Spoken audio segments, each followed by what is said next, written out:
আসসালামু আলাইকুম। আশা করি ভালোই আছেন সবাই। এই ভিডিওতে কথা বলবো HTML নিয়ে। বর্তমান সময়ে ওয়েবসাইটের সংখ্যা দিন দিন বেড়েই চলেছে।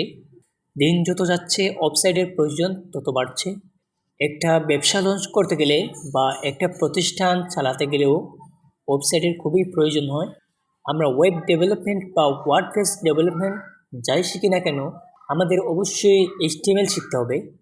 আমরা প্রথমে জানব HTML কি। এইচ মানে হাইপার, টি মানে টেক্সট, এম মানে মার্কআপ, এল মানে ল্যাঙ্গুয়েজ। অর্থাৎ HTML এর পূর্ণ মিনিং হচ্ছে হাইপার টেক্সট মার্কআপ ল্যাঙ্গুয়েজ। এটি একটি মার্কআপ ল্যাঙ্গুয়েজ। HTML কোনো প্রোগ্রামিং ল্যাঙ্গুয়েজ নয়। HTML এর কথা বললে যার কথা প্রথমে বলতেই হবে, তিনি হচ্ছেন টিম বার্নার্স-লি। উনি এই HTML আবিষ্কার করেন। টিম বার্নার্স-লি তিনি 1990 সালে HTML তৈরি করেন। এবার আসি HTML শিখতে কী কী অভিজ্ঞতা প্রয়োজন। প্রথমত আমাদের বেসিক ইংলিশ জানা থাকতে হবে।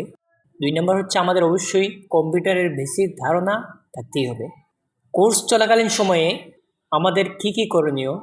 কোর্স চলাকালীন সময়ে আমাদের অবশ্যই ভিডিওতে কি বলা হয়েছে ভালো করে বুঝতে হবে।